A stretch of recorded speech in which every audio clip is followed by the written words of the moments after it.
नमस्कार दोस्तों, आपके अपने फेवरेट यूट्यूब चैनल पर आपका स्वागत है। मैं सुरेश कुमार एक बार फिर से आपके साथ।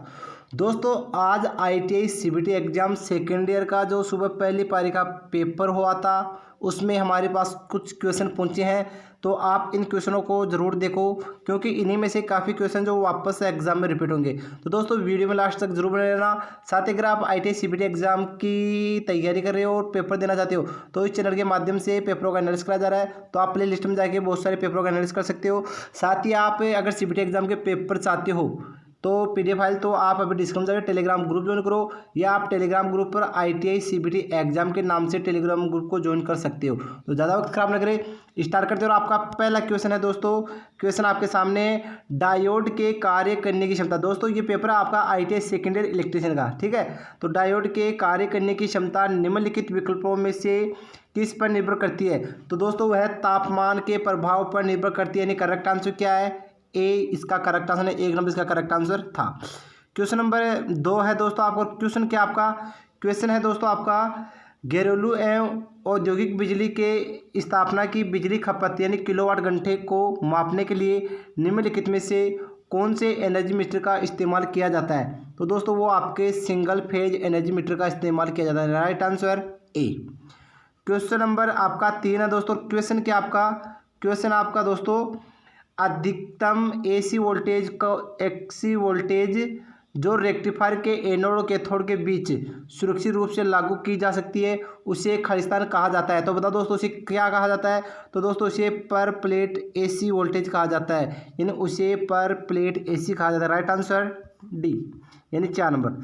क्वेश्चन नंबर आपका 4 है, ओम के नियम के अनुसार दोस्तों क्या होता है? तो उसमें प्रतिरोध का तापमान निरंतर होना चाहिए। Right answer 4 number. Question number आपका 5 है दोस्तों। क्वेश्चन क्या है? क्वेश्चन दोस्तों, इलेक्ट्रोस्टैटिक के दौरान किसी भी इलेक्ट्रोड में से निकले पदार्थ का द्रव्यमान पारित होने वाली बिजली की मात्रा के अनुपात में होता है, इसे खालिस्तान कहा जाता है। तो यह फैराडे का पहला नियम है दोस्तों। प्रश्न नंबर अगला है दोस्तों आपका, निम्नलिखित में से कौन सा पदार्थ इसके माध्यम से बिजली के प्रवाह को रोकता है? दोस्तों, कौन रोकता है? तो वो आपका रोधन सामग्री रोकता है, यानी आपका जो इंसुलेटर होता है वो रोकता है। अगला क्वेश्चन है, न्यूट्रल पॉइंट को अर्थ इलेक्ट्रोड से जोड़ने वाले कंडक्टर तार को खालिस्तान कहते हैं। तो दोस्तों, इसे अर्थड सप्लाई कहते हैं। तो राइट आंसर 3 नंबर। प्रश्न नंबर अगला है दोस्तों। प्रश्न क्या है, एक पोल से दूसरे पोल के प्रभाव से गुजरने पर आर्मेचर के करंट में परिवर्तन हो खालिस्तान कहा जाता है। तो क्या कहा है? तो वो कम्यूटेशन कहा जाता है। Right answer 2 number. अगला प्रश्न दोस्तों आपका, और प्रश्न क्या है? प्रश्न है, SCR एक तरह का थायरिस्टर है जो एक 4 परतदार ठोस स्थिति उपकरण है, जिसमें टर्न ऑन विशेषताएं होती है, जो खालिस्तान द्वारा बाहरी रूप से नियंत्रित किया जा सकता है। तो वोल्टेज या करंट द्वारा बाहरी नियंत्रित किया जा सकता है। Right answer 4 number. अगला प्रश्न दोस्तों, प्रश्न क्या आपका? प्रश्न है, किस प्रकार के मल्टीमीटर में एक मीटर गति व्यवस्था मूविंग मीटर मूवमेंट मैकेनिज्म एक आंशिक स्केल यानी कैलिब्रेट स्केल और एक संकेत पॉइंटर होता है? तो वो एनालॉग मल्टीमीटर में होता है, बल्कि डिजिटल में क्या होता है? इसमें अंकों के द्वारा दर्शाया जाता है दोस्तों। अगला प्रश्न दोस्तों, प्रश्न नंबर आपका 11। प्रश्न क्या है दोस्तों, निम्नलिखित में से कौन सा उपकरण जनरेटर और ओम मीटर का संयोजन है? तो बताओ दोस्तों, क्या है? तो वो आपका मेगर, इन दोनों का संयोजन। तो राइट आंसर 3 नंबर। अगला प्रश्न दोस्तों, प्रश्न क्या आपका, तापमान में प्रति डिग्री वृद्धि के साथ प्रतिरोध में वृद्धि और मूल प्रतिरोध के अनुपात को खालिस्तान कहा जाता है। दोस्तों, क्या कहा जाता है? तो प्रतिरोध का ताप गुणांक कहा जाता है। तो राइट आंसर 1 नंबर। अगला प्रश्न है दोस्तों आपका। प्रश्न क्या है, एक ट्रांसफार्मर में धारा में वृद्धि या गिरावट के अनुरूप वोल्टेज उच्च से निम्न या निम्न से उच्च हो सकता है। यदि वोल्टेज बढ़ता है तो इसे खालिस्तान कहा जाता है। तो दोस्तों, इसे ऊंचाई परिवर्तक यानी स्टेप अप ट्रांसफार्मर कहा जाता है। Right answer 2 number. प्रश्न नंबर अगला है दोस्तों आपका। प्रश्न क्या है दोस्तों? प्रश्न है आपका अगला, कि सुरक्षित उपयोग के लिए एक पेपर से बने अवरोधी इंसुलेटर का अधिकतम कार्यकारी तापमान खालिस्तान होता है। तो वो 90 डिग्री होता है। आप सारणी के अनुसार देख सकते हो दोस्तों। अगला प्रश्न दोस्तों, प्रश्न आपका, निम्नलिखित में से कौन सा फ्रीक्वेंसी मीटर मीटर का एक प्रकार है, तो दोस्तों वो आपका इलेक्ट्रोडायनेमिक फ्रीक्वेंसी मीटर होता है। Right answer 3 number. अगला प्रश्न है दोस्तों आपका, और प्रश्न क्या है, स्टेटर फ्लक्स के घूमने की गति को खालिस्तान कहा जाता है। तो बताओ दोस्तों, स्टेटर फ्लक्स के घूमने की गति को खालिस्तान कहा जाता है, तो वो तुल्यकालिक गति यानी सिंक्रोनस गति कहा जाता है। Right answer 3 number. अगला प्रश्न है दोस्तों, प्रश्न क्या है, किस प्रकार की वाइंडिंग में कुंडल यानी कोयल के शुरुआती और समाप्ति किनारे कम्यूटेटर सेगमेंट्स की दूरी पर जुड़े होते हैं, तो वो सिंप्लेक्स वेव वाइंडिंग में जुड़े होते हैं। Right answer 1 number. अगला प्रश्न है दोस्तों, और प्रश्न क्या आपका, जमीन में आपूर्ति प्रणाली के गैर करंट ले जाने वाले भागों को जोड़ने को खालिस्तान के रूप में जाना जाता है, तो उसे अर्थिंग के नाम से जाना जाता है दोस्तों। अगला प्रश्न है दोस्तों, प्रश्न आपका, स्क्वेरल केज इंडक्शन मोटर में आरंभिक टार्क खालिस्तान के कारण कम होता है, तो किसके कारण कम होता है, तो उच्च प्रारंभिक करंट और उच्च प्रारंभिक ऊर्जा घटक के कारण होता है। तो राइट आंसर 3 नंबर। अगला है प्रश्न दोस्तों, प्रश्न है आपका 20 नंबर, और प्रश्न क्या है, खालिस्तान को ग्राइंडिंग करके टेपों को पुनः तेज किया जा सकता है, तो क्या होता है, बांसुरी यानी पॉल्यूट्स को साफ करके ग्राइंडिंग द्वारा फिर काम में लिया जा सकता है। अगला क्वेश्चन है, 2 इलेक्ट्रोड वाले वाल्व को खालिस्तान कहते हैं, तो दोस्तों उन्हें डायोड कहते हैं। क्या कहते हैं, डायोड कहते हैं। अगला प्रश्न दोस्तों, डीसी शंट मोटर के 3 पॉइंट स्टार्टर में निम्नलिखित में से कौन से भाग में विद्युत चुंबक होता है जिसे फील्ड करंट द्वारा चुंबकीय मैग्नेटाइज किया जाता है, तो बता दो किसके द्वारा, तो वो 9 वोल्ट कुंडल के द्वारा यानी एनवीसी के द्वारा।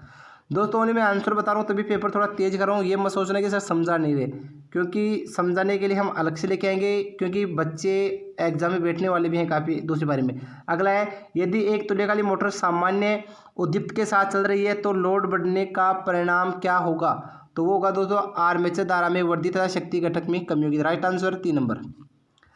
अगला प्रश्न है दोस्तों, प्रश्न क्या है, प्रश्न है, यदि रोटर और स्टेटर के घूमते चुंबकीय क्षेत्र को समान गति से घुमाया जाता है तो मोटर खालिस्तान होती है, तो क्या होता है, तो तुल्यकालिक मोटर यानी सिंक्रोनस मोटर कहते हैं उसे। अगला प्रश्न है दोस्तों, प्रश्न आपका, यदि आर्मेचर को शॉर्ट सर्किट या ओपन सर्किट किया जाए तो यूनिवर्सल मोटर में खालिस्तान होगा, तो भारी स्पार्किंग होगी। Right answer 2 number. अगला प्रश्न है दोस्तों आपका, यदि करंट का मान लगातार एक क्षण से दूसरे क्षण परिवर्तन होता है तो इसे क्या कहा जाता है, तो उसे अल्टरनेटिंग करंट कहा जाता है। अगला प्रश्न है दोस्तों, प्रश्न आपका कि चुंबकीय मैग्नेटाइजिंग बल के पीछे फ्लक्स घनत्व की लैगिंग को खालिस्तान कहा जाता है, तो उसे हिस्टैरिसीस कहा जाता है दोस्तों।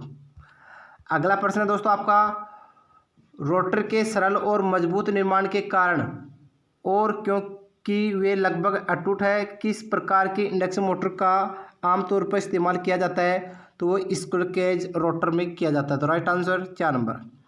अगला प्रश्न है दोस्तों आपका, प्रश्न क्या है, जनरेटर के आर्मेचर कोर में लेमिनेशन की मोटाई खालिस्तान होती है, तो वो 0.35 से लेकर 0.5 mm होती है यानी मिलीमीटर होती है। अगला प्रश्न है दोस्तों आपका, प्रश्न क्या आपका, आर्मेचर वाइंडिंग को निम्नलिखित में से विकल्प से आर्मेचर कोर के सही आकार और मापदंड में वाइड की जाती है, तो एनामेल्ट तांबे की तार से। अगला प्रश्न है दोस्तों आपका, प्रश्न क्या है, इलेक्ट्रॉनिक्स परिपथ में प्रयुक्त ट्रांजिस्टर एक खालिस्तान होता है, तो दोस्तों क्या होता है, वो दीर्घ आयु उपकरण होता है। अगला प्रश्न है दोस्तों आपका, प्रश्न क्या है, वाइंडिंग जिसमें कुंडल यानी कोयल के 2 किनारों के बीच की दूरी फुल पिच वाइंडिंग से कम होती है, उसे क्या कहते हैं, तो उसे शॉर्ट पिच वाइंडिंग कहते हैं। अगला प्रश्न है दोस्तों आपका, किसी भी क्षण पर अल्टरनेटिंग क्वांटिटी वोल्टेज या करंट की परिणाम को खालिस्तान कहा जाता है, तो उसे तात्कालीन मूल्य कहा जाता है। क्वेश्चन नंबर 34 नंबर है दोस्तों, क्वेश्चन क्या है, विद्युत ऊर्जा की मात्रा को मापने के लिए निम्न में से कौन से यंत्र का उपयोग किया जाता है, तो वो आपका एनर्जी मीटर होता है। क्या होता है, ऊर्जा मीटर, जिसे kWh में मापता है। अगला प्रश्न है दोस्तों, प्रश्न क्या है, बाएं हाथ के अंगूठे तर्जनी अंगुली और मध्यम अंगुली की तीनों दिशाओं में विस्तारित किया जाता है जो एक दूसरे के लंबवत होती है। कंडक्टर की फील्ड करंट की दिशा और गति की दिशा को दर्शाता है। यह खालिस्तान में बताया गया है, फ्लेमिंग के बाएं हाथ के नियम में बताया गया। तो राइट आंसर 3 नंबर। अगला प्रश्न है दोस्तों, निम्नलिखित में से कौन सी तरल रोधन की एक श्रेणी है, तो वो ट्रांसफॉर्मर तेल है दोस्तों। अगला प्रश्न है दोस्तों, एसी पर डीसी मोटर चलाने के लिए एसी पर डीसी मोटर चलाने के लिए आवश्यक परिवर्तन की पहचान करें। तो बताओ दोस्तों क्या परिवर्तन करके चलाएंगे, तो वो कम्यूटेशन का उन्मूलन। Right answer 4 number. अगला प्रश्न है, प्रश्न आपका, निम्नलिखित में से कौन से जनरेटर में फील्ड और आर्मेचर के कारण पैदा होने वाले ओमिक ड्रॉप के कारण टर्मिनल वोल्टेज प्रेरित ईएमएफ से कम होते हैं। तो वो होते हैं सीरीज जनरेटर में। क्या होते हैं? सीरीज जनरेटर में। अगला क्वेश्चन है दोस्तों आपका, क्वेश्चन आपका, कोरोना का प्रभाव खालिस्तान घटाया जा सकता है। तो किसके द्वारा घटा सकते हैं? तो निर्वात कंडक्टर के बीच के अंतर को बढ़ाकर घटाया जाता है। Right answer 2 number. पेपर का लास्ट क्वेश्चन है दोस्तों, क्वेश्चन क्या आपका, क्वेश्चन है दोस्तों आपका, एक स्वचालित वोल्टेज नियामक एक ट्रांसफार्मर है जिसमें मुख्य ऑटो ट्रांसफार्मर और खालिस्तान होता है, तो उसमें स्टेप डाउन ट्रांसफार्मर भी होता है। तो थैंक यू दोस्तों, आज के लिए बस इतना ही। अगर वीडियो आपको अच्छा लगे तो इससे शेयर जरूर करना और सब्सक्राइब करके बेल आइकन प्रेस करना, जिससे आपको अगली क्लास का नोटिफिकेशन मिलेगा।